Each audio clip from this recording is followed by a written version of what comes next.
স্নান ধান করার পরে মেয়ের বায়না আমাকে শাড়ি পরিয়ে দিতে হবে, তো শাড়ি পরিয়ে দিয়েছি। কেমন লাগছে? ভালো লাগছে তোমার? আর তুমি কি খাচ্ছ? এটা শাড়ি পরেছে। তুমি কি দুর্গা, লক্ষ্মী না কালী?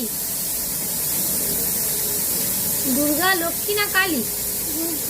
দুর্গা। ও তুমি দুর্গা ঠাকুর। আচ্ছা ঠিক। হ্যাঁ ও আনটা, তাই তো আনটা পরিয়ে দেওয়া হয়নি, আনটা পরিয়ে দেবো। হ্যাঁ ঠিক আছে, পরিয়ে দেবো। ঠিক আছে, আগে তুমি একটু খেয়ে নাও দুপুরবেলা। খেতে খেতে আনটা পড়বে? ঠিক কথা, দুর্গা মা তো আনটা পড়তে হবে। ঠিক আছে, কি কি রান্না হচ্ছে বলো?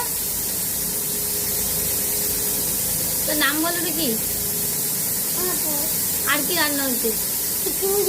আর আলু ভাজা। হ্যাঁ, খিচুড়ি, আলু ভাজা আর পাঁপড় ভাজা। খুব ভালোবাসে এই পাঁপড় ভাজা খেতে।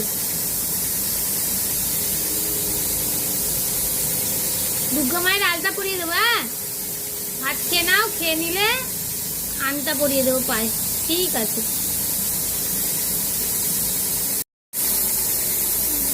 আজকে প্লেট সাজাচ্ছে আমার সোনু, তাই তো? পাঁপড় ভাজা দিয়েছে, আলু ভাজা দিয়েছে।